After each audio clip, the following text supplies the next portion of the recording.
Este mes de octubre es un mes procesional, ¿no? Por la procesión del Señor de los Milagros.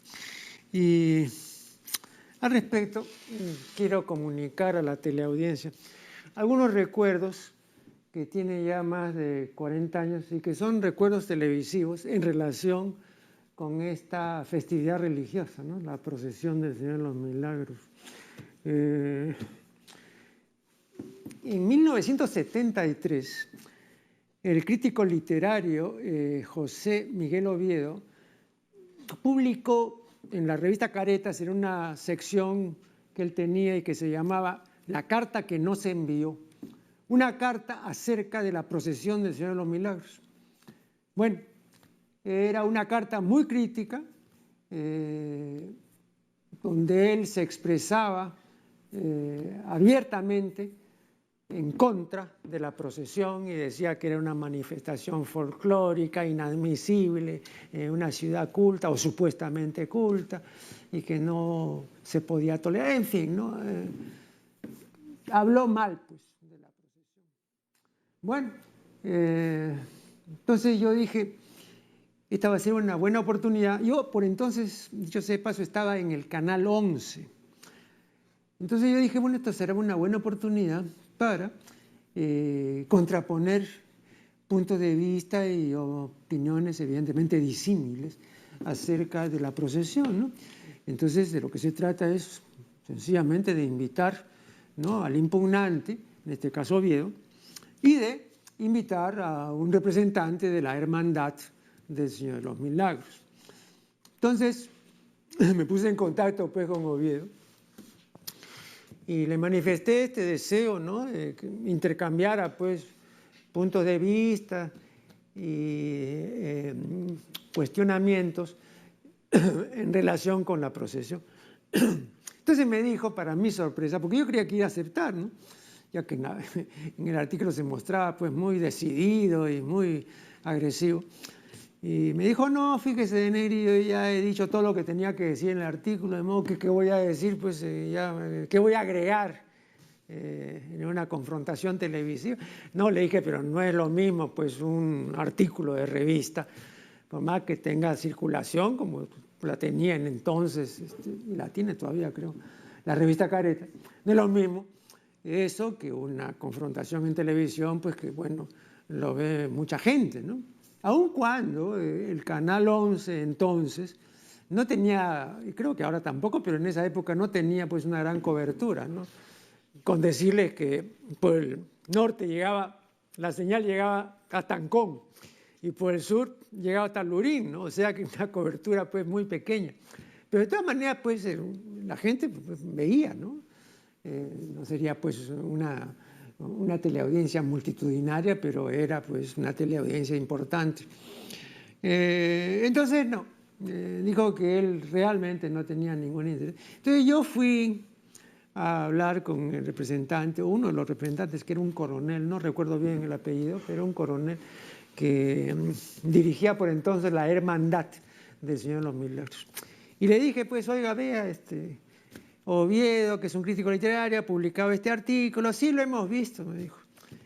Y ni siquiera quiero comentar ese artículo, porque es un ataque inadmisible y nosotros no vamos a contestar esas bajezas, ¿no? Se expresó pues muy desapaciblemente acerca del artículo de Oviedo.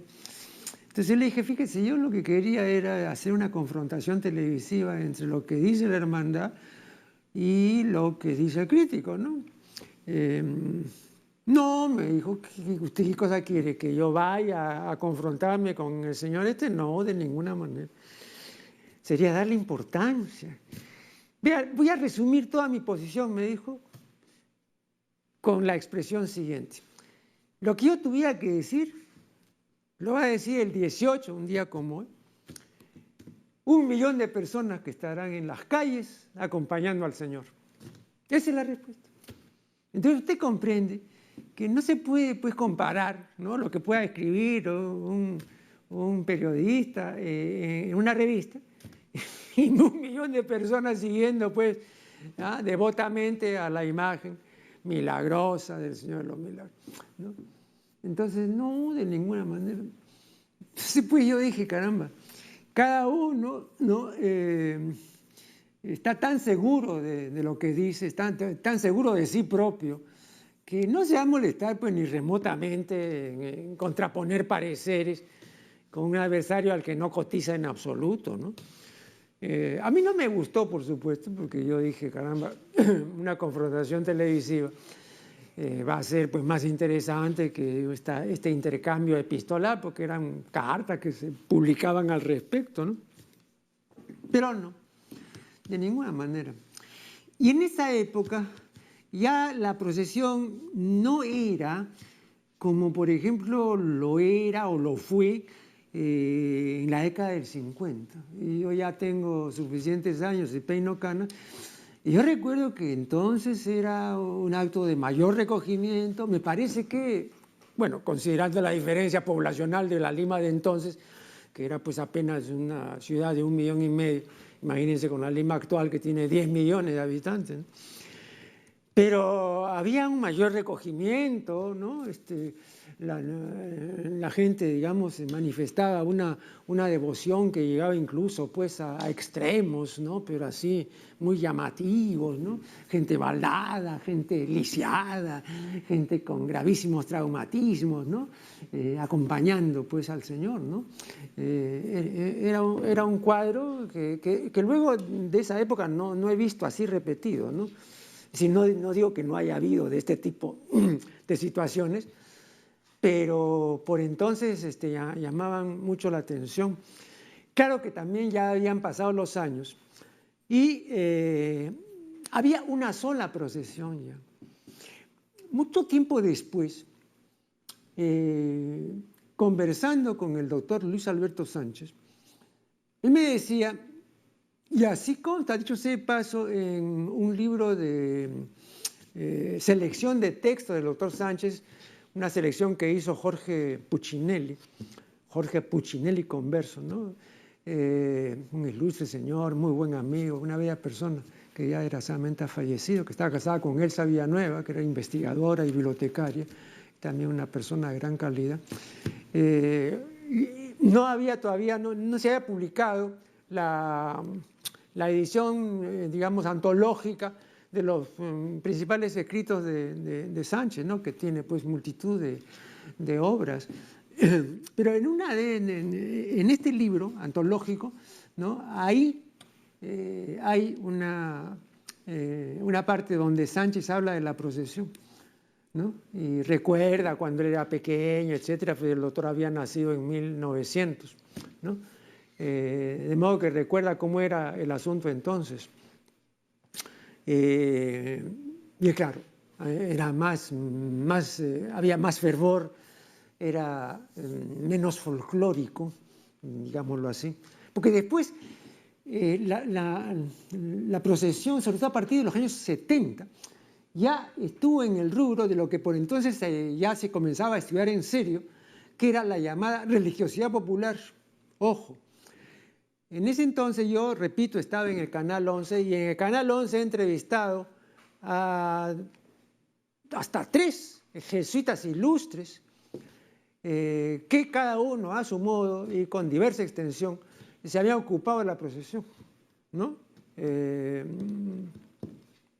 Romeo Luna Victoria, el teólogo Francisco Interdonato y José Luis Idígoras. Los 3 eran sacerdotes jesuitas, personas versadas, muy buenos para el diálogo, ¿no? de muy fácil verbo, lo que se llama en castellano disertos, ¿no?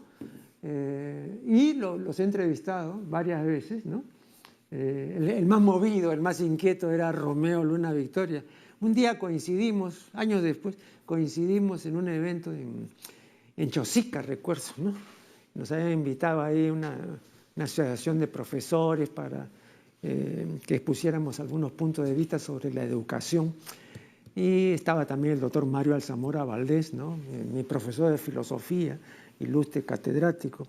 Y entonces, en uno de los intermedios estuve conversando con Romeo Luna Victoria y le dije, según el Código de Derecho Canónico, ¿no? Hay herejes hay cismáticos y hay apóstatas. Los herejes son los que niegan una verdad esencial de la religión cristiana, ¿no? Los apóstatas son los que se van definitivamente de la fe, y los cismáticos son los que no reconocen la autoridad del Romano Pontificio. Y entonces le dije, dime, Romeo, ¿tú qué eres? ¿Hereje, cismático o apóstata? Y me dijo las tres cosas. Vamos a hacer acá un primer corte y ya regresaremos.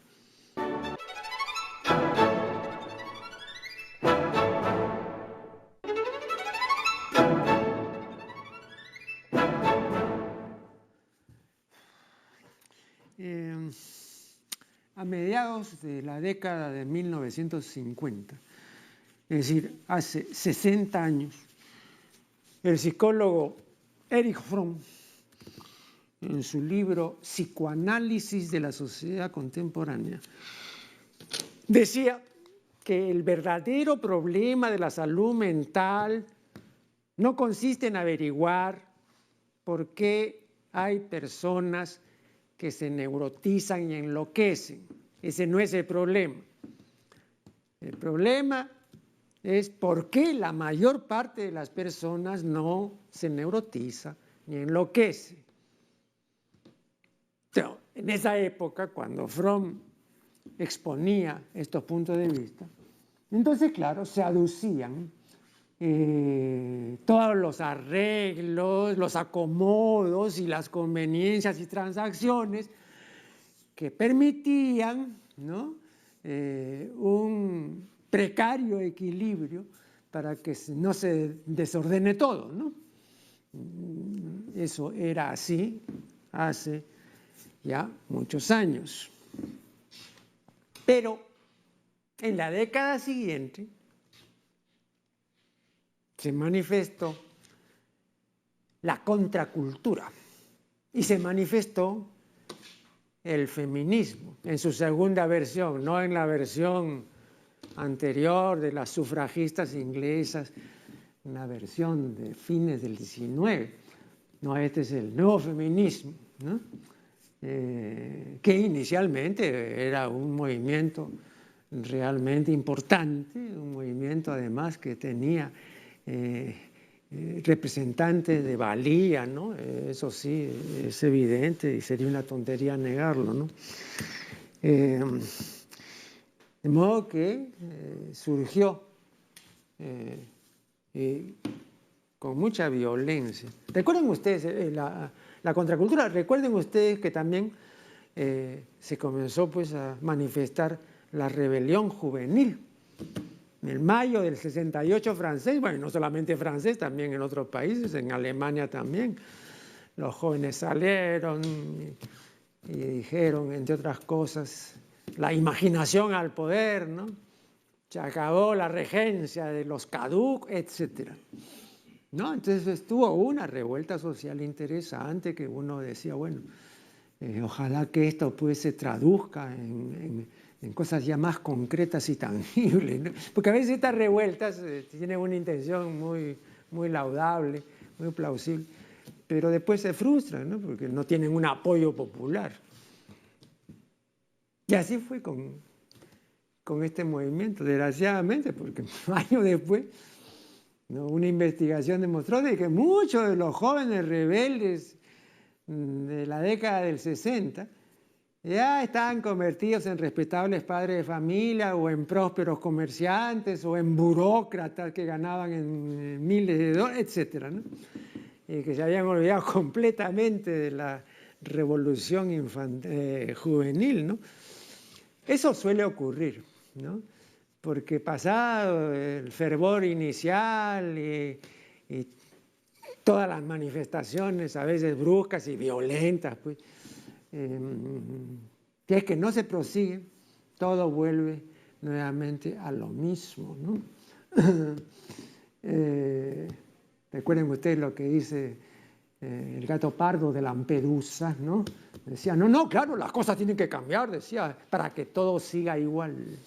No es así, pues no se anuncian grandes cambios y ahora van a ver cómo son las cosas diferentes, etcétera. Y a la larga o a la corta, generalmente a la corta no hay nada, ¿no? Y a la larga menos, pues. Pero bueno, entonces se terminó ese esa crispación juvenil, ¿no? Ya no hubo, digamos, el deseo de cambiar lo que más adelante, o no, lo que ya por entonces, no, pues no, más adelante no, lo que ya por entonces se llamaban las estructuras sociales.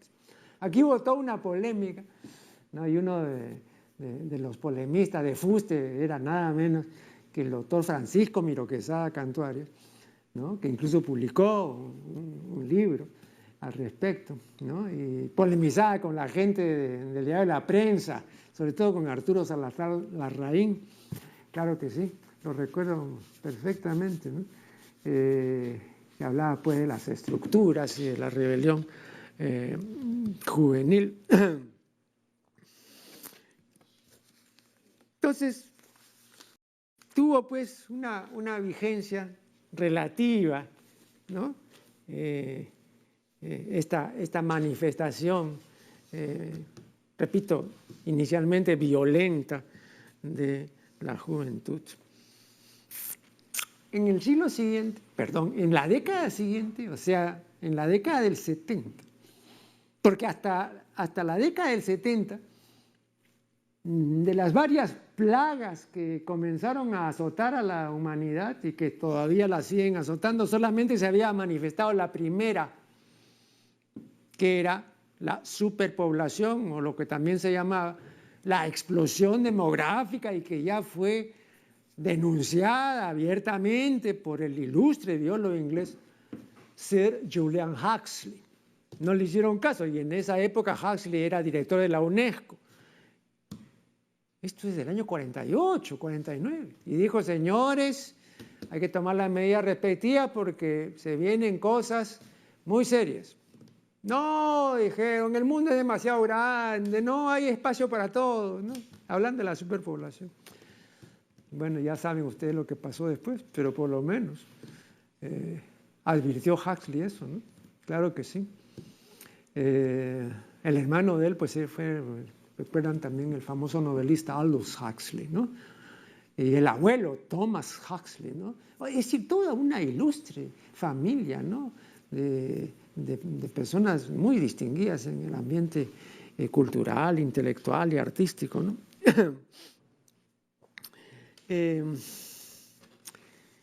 Pero en la década de 70, repito, comenzaron a manifestarse las otras plagas: la violencia, la drogadicción y el narcotráfico, la destrucción ecológica, el calentamiento global, y el aumento de todas las enfermedades y la aparición de nuevas enfermedades. Bueno, ahora lo vemos, ¿no? Ébola y Zika son enfermedades virales que la humanidad no conocía, ¿no? Y ahora, digamos, pues, amenazan con ser epidemias, y no se toman las medidas del caso, no van a ser epidemias, sino van a ser pandemias, ¿no? Pues la epidemia es mucho más circunscrita, ¿no? Puede abarcar territorios, departamentos, incluso países, ¿no? Pero las pandemias abarcan continentes, ¿no? Y son peligrosísimas las pandemias, ¿no?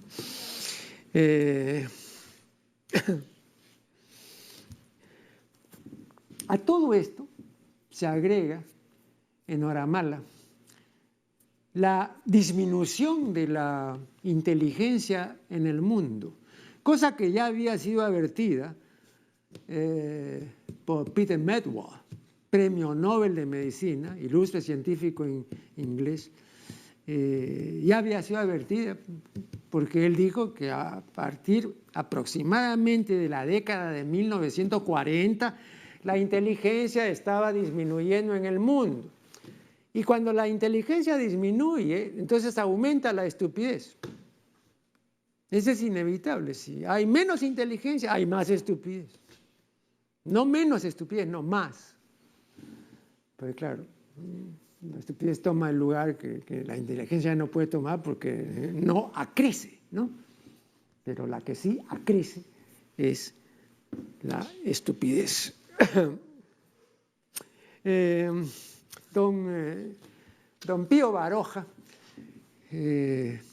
de quien se ha dicho que era el profesional del malhumorismo. Decía que todo era una farsa y que todos eran farsantes, ¿no? Creo que ahora se podría, bueno, esto lo decía Baroja en la primera mitad del siglo XX, pero ahora se podría decir eso, y con mayor razón, ¿no? Porque a mediados del siglo XX y en la primera mitad, por supuesto, con mayor razón, había un mayor peso específico. O sea, digamos, ese valor que tiene cada cual, digamos, de ser ejemplo por su conducta y por sus obras, ¿no? Ese es el peso específico de una persona. Pues antes las personas tenían mayor peso específico, pero luego las personas se fueron aligerando y cada vez más. Entonces eso motivó la teoría muy, muy curiosa de don Héctor Velarde, ¿no? De que como ya no hay peso específico, entonces los cuerpos se elevan, ¿no? Como globos, ¿no? Y entonces por eso tenemos en un medio como este, pues está lleno, digamos, el cielo de globos, ¿no? Y Héctor Velarde decía que esos globos, ¿no? Que se han elevado de la noche a la mañana sin tener realmente fundamento para ello, ¿no? Esos globos son los globos, pues, de la falta de consistencia, ¿no? Los globos del vacío. Toda una teoría en uno de sus ensayos ha desarrollado Velarde acerca de estos globos, ¿no? Muy interesante.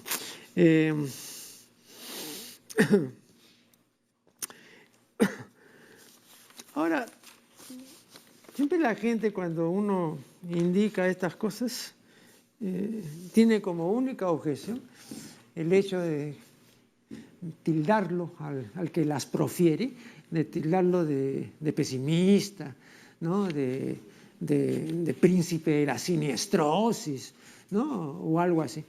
Y no, yo me limito, en mi caso me limito a ser realista, y lo realista es eso, ¿no?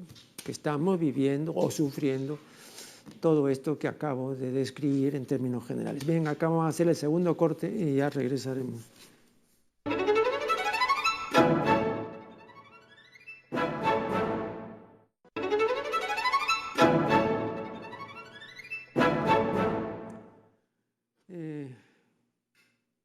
Dos televidentes, no es una sola, dos televidentes que dicen que son amigas y que son personas casadas. Me dicen que cuando yo me he ocupado de la sexualidad marital, he emitido juicios muy drásticos y que el asunto no es así, porque la vida sobre todo conyugal, la vida diaria, no es drástica. Es una cuestión, digamos, mucho más lenta, ¿no? Y en la cual hay posibilidades de acomodarse, ¿no? Y seguir. Pero tal como yo lo planteo, según me dicen, según usted me dicen, ya no habría posibilidades de seguir. Bueno, vea, yo no digo que la lectura que hacen ustedes de mis puntos de vista sea errónea, ¿no? Posiblemente es así desde un punto de vista, ¿no? No digo que sea así completamente para todos los puntos de vista posibles, pero sí lo admito. Pero eso es porque yo tengo una concepción de lo sexual que no es la concepción de lo sexual y sobre todo que no es la concepción de lo sexual marital. Hay que distinguir, pues, la sexualidad marital y la sexualidad extramarital, ¿no? Son completamente distintos. Entonces, por diferentes razones que no son sexuales, se terminan admitiendo prácticas sexuales, ¿no? Para beneficio del otro cónyuge o de la prole, lo cual me parece bien, pues, como decisiones personales, pero yo no hablo en esos términos, ¿no? Entonces, lo que yo he manifestado al respecto son juicios objetivos, son juicios muy directos, ¿no? Pero en esos términos, según usted, me dicen estas opinantes, según usted, no habría una sexualidad marital propiamente dicha, ¿no? Vean, en primer lugar, el término medio de la vida marital es un término medio bajo, ¿no? Y no es porque los protagonistas tengan esa pequeña estatura, digamos, ¿no? Respecto a la potencia sexual, porque también acá se trata de potencia sexual, tanto la potencia masculina cuanto la potencia femenina, sino a la mecánica del deseo sexual. Inicialmente una pareja que se conoce, que se gusta, que se atrae, etc. Entonces tienen, cuando ya cumplen intimidad sexual, tienen una etapa de mucha frecuentación, ¿no? De mucha expansión, etc. Pero luego eso va disminuyendo. Y el asunto es que a partir de esta disminución se quiere mantener ya la disminución como un fenómeno que puede mantenerse indefinidamente. Y eso sí me parece erróneo, ¿no? Eso sí me parece erróneo.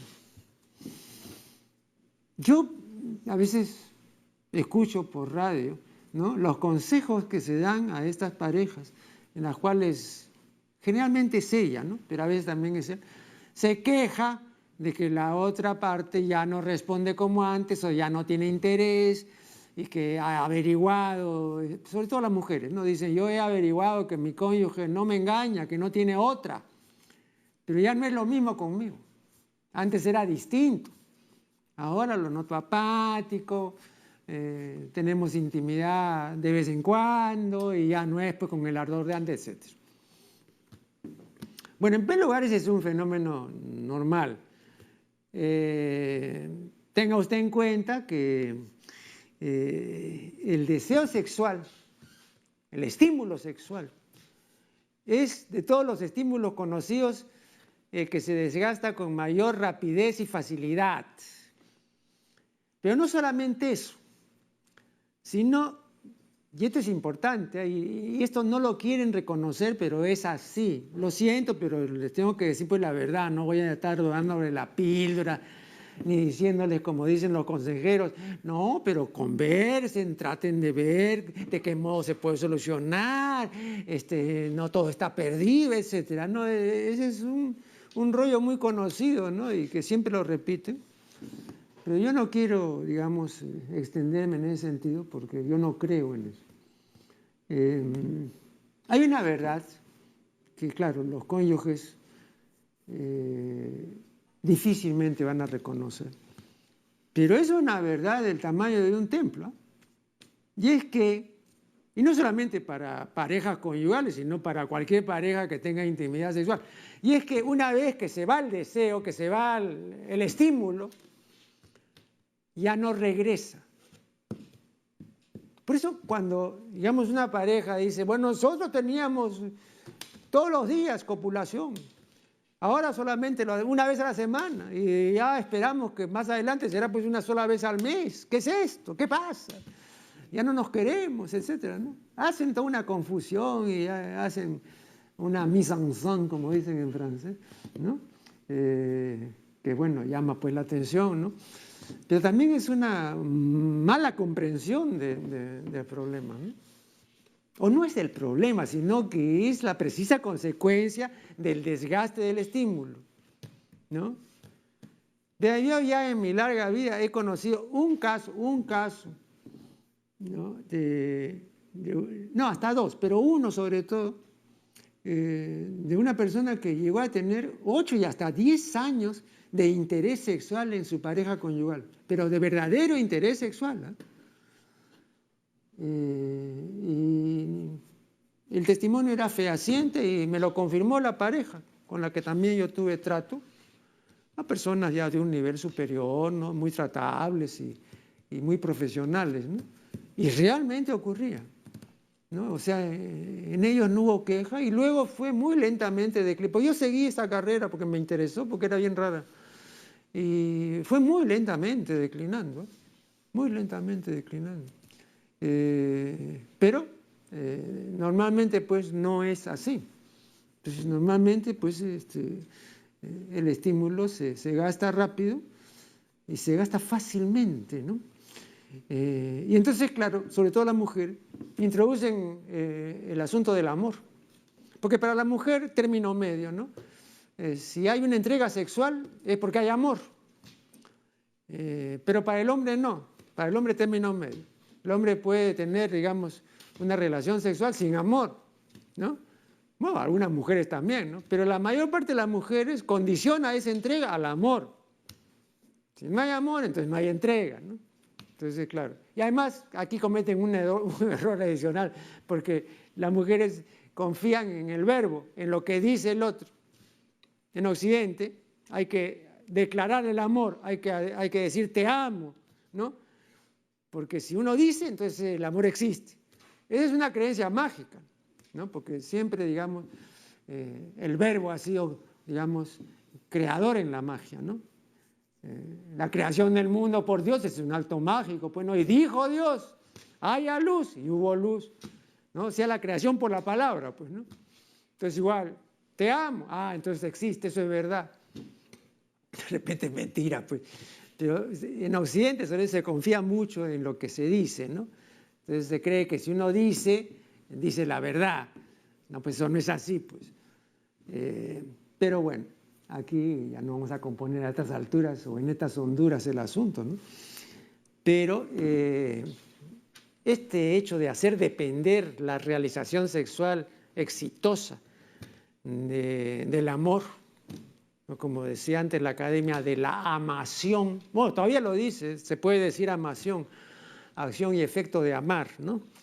Es pues muy crítico y muy problemático, ¿no?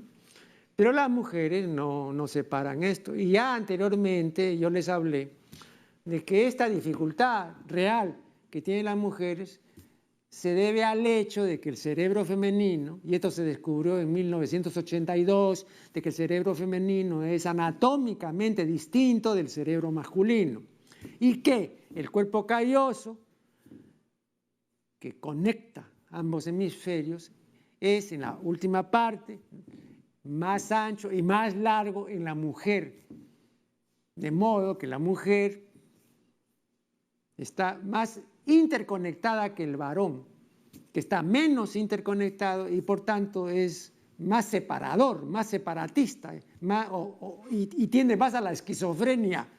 En cambio la mujer, por esta mayor interconexión hemisférica, es más integradora. Trata de unir lo que el hombre desune, trata de juntar lo que el hombre no junta, sino desune, aparta. Claro que en esos términos es bien difícil pues comprenderse, ¿no? Porque estamos, y ahí sí no es cultural, no es cultural. Normalmente, naturalmente, la mujer tiende a integrar y normalmente el hombre tiende a desintegrar. Claro que de labios para afuera puede decir, no, yo entrego todo mi amor, mi ser, mi todo. Claro, pues se dice, pues, pero en los hechos no es así. Pero hubo que esperar hasta la década de 1980 para que los investigadores Lacoste, Holloway y Utansim descubrieran este hecho de que el cerebro femenino es, repito, anatómicamente distinto del cerebro masculino. Bien, vamos a hacer acá una última interrupción y ya regresaremos.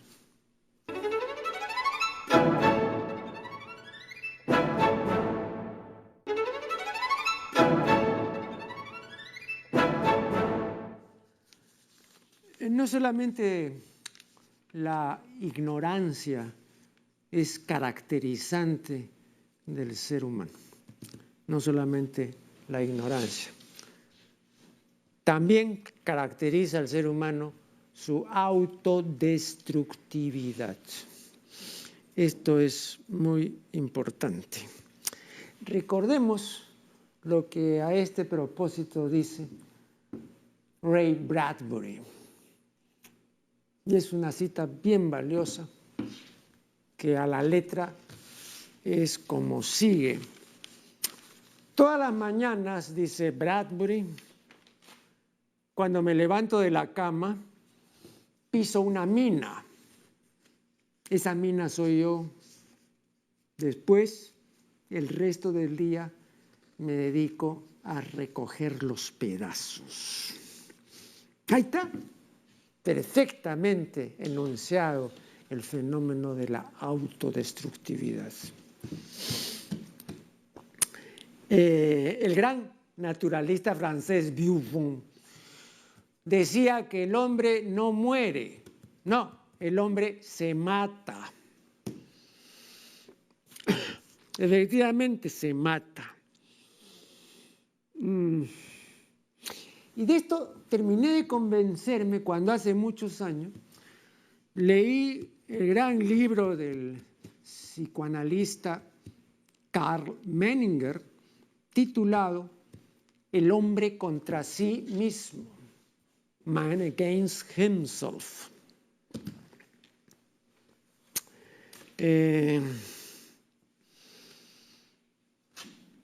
Esta capacidad autodestructiva del hombre va juntamente con su capacidad destructiva. El hombre destruye a sus congéneres, cosa, dicho sea de paso, que no hace ninguna especie, ¿no? Ninguna especie animal hace esa barbaridad, ¿no?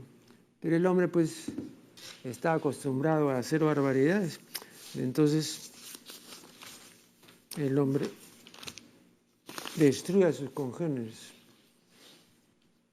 Hace 50 años, cada minuto, un hombre mataba a otro hombre. Pero en los últimos años, el lapso entre una y otra muerte violenta se ha reducido.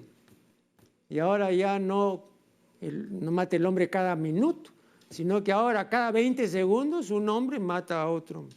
Ahora, ¿qué especie es esa? ¿Ustedes conocen alguna otra especie que mate a sus congéneres cada 20 segundos? No la hay. Pero nosotros, pues, que somos únicos y que somos muy imaginativos, matamos a nuestros congéneres cada 20 segundos. ¿Y esto por qué? ¿Saben por qué?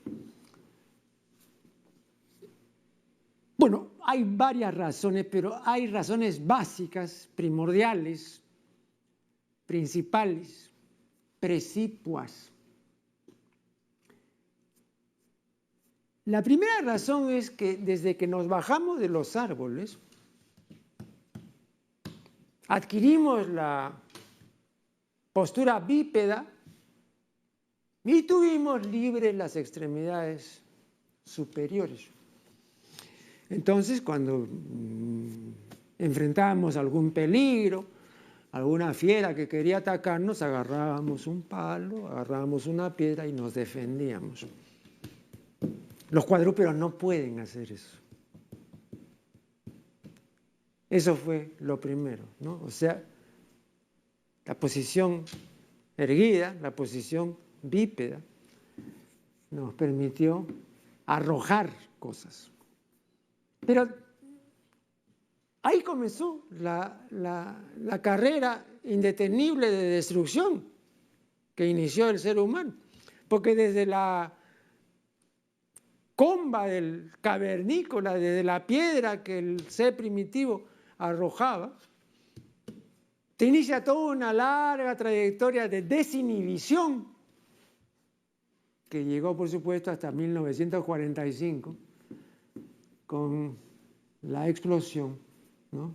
Cuando ocurrió la explosión de la primera bomba atómica. Y siguió, ¿no? Claro, porque el hombre se ha seguido destruyendo.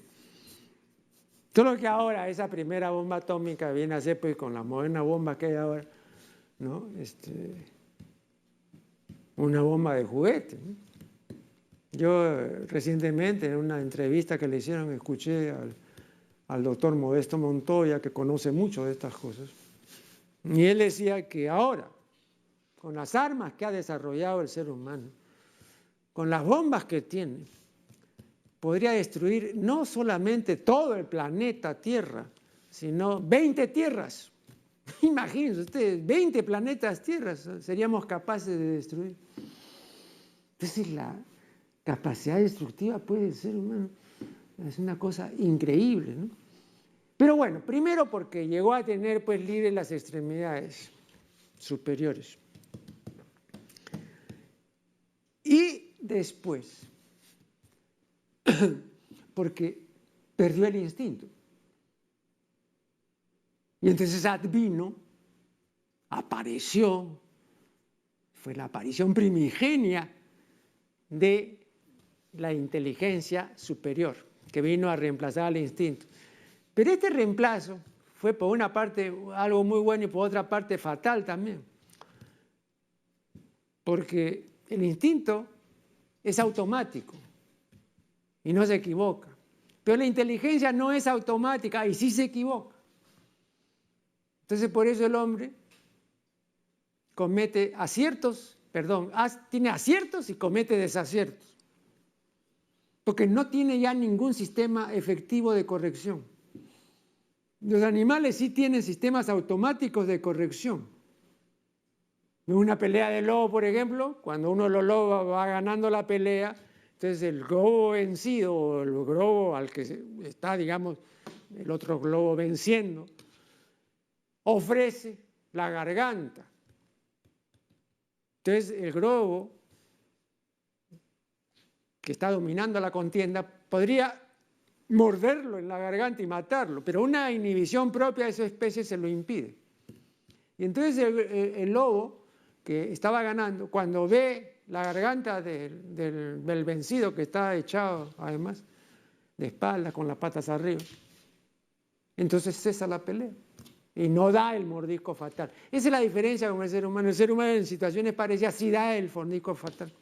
El ser humano en situaciones parecidas sí dispara la bomba, destruye, mata. Y ahí ya, repito, no hay un correctivo automático, no tenemos un correctivo automático. Todo lo que sea, digamos, propio de nuestra humanidad, la reflexión, la abstracción, las consideraciones al bien común, la conmiseración por el prójimo, etcétera, todo eso es muy lento. Todo eso es muy bueno, pero es muy lento, ¿no? La emoción es rapidísima, la pasión es rapidísima. Entonces el ser humano hasta ahora pues no ha podido solucionar y creo que nunca va a poder solucionar, ¿no?, este desfase, ¿no?, entre el hecho de haber adquirido, como hemos adquirido la inteligencia superior, aunque hay muchísimos congéneres que parece que no han adquirido la inteligencia superior y siguen siendo paleolíticos, ¿no? Hay esta diferencia, ¿no? Y el hecho de que no tenemos ya controles automáticos. La pérdida del instinto, repito, fue, digamos, un cambio así, radical, pero no todo para bien. Claro que si no hubiéramos perdido el instinto, entonces no habría advenido la inteligencia superior, desde luego. Entonces tuvimos que despojarnos, perder el instinto para que aparezca la inteligencia superior. Hay cerca del instinto dos definiciones. Una que dio el famoso entomólogo Fabre y otra que ha dado el famoso etólogo holandés, premio Nobel de Medicina, Nico Tinbergen. Las dos son válidas, bueno, válida la de Fabre considerando la época pues, en que la hizo, ¿no? Y por supuesto muy técnica y igualmente válida la definición de Tinbergen, ¿no? Ahora, por ejemplo, la gente ya no lee a este famoso entomólogo Fabre. Él tiene una obra monumental que se llama Recuerdos entomológicos. Hay una edición en Espasa Calpe en 5 tomos, porque la edición original en francés tiene 10 tomos. Bueno, pero hay una edición, se consigue en librería de viejo aún, en 5 tomos. yo recomiendo sinceramente, antes de que los interesados lean a los etólogos, que también tendrán que leerlo, por supuesto, pero lean a este gran entomólogo, Fabre. Él tiene, entre otras cosas, por ejemplo, una maravillosa descripción de la mantis religiosa, ¿no? Extraordinaria. A esta mantis religiosa se refiere Eguren en uno de sus poemas y también Watanabe en uno de sus poemas. Grandes poetas, uno de tiempos idos y otro más reciente, pero poetas de muchísima calidad. Bueno, me indican que el tiempo se ha vencido y con ustedes será pues hasta el siguiente programa.